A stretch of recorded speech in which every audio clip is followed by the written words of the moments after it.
सर्दियों की वो सुबह, दिल्ली की ठंडी हवा और धूप का हल्का सा टुकड़ा, एक पुराना सा कैफे, मिट्टी की खुशबू और कोने वाली मेज पर बैठा आरव। सामने एक खाली कुर्सी और उसी के पास रखा एक पुराना कॉफी कप।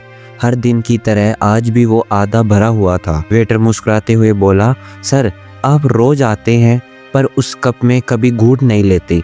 आरव हंस पड़ा।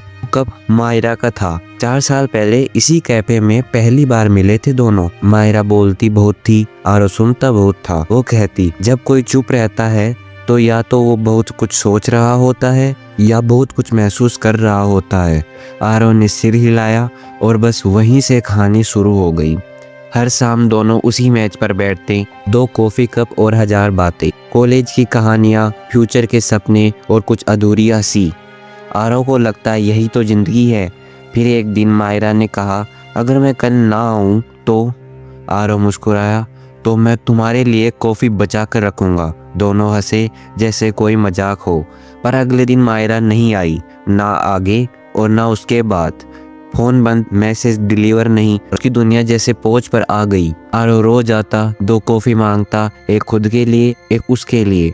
और धीरे धीरे वो कॉफ़ी ठंडी पड़ जाती। कैफ़े वाले अब उसे पहचानते थे, वो लड़का जो किसी का इंतज़ार करता है। एक दिन एक बुजुर्ग औरत आई, उसी टेबल पर बैठी।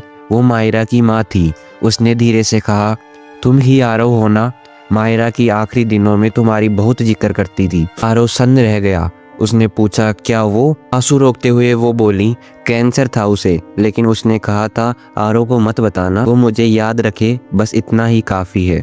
आरव के हाथ कांप गए। वो कॉफ़ी कप उठाया, वही पुराना कप, धीरे से फुसफुसाया, तुम्हारी कॉफ़ी अभी भी गर्म है मायरा।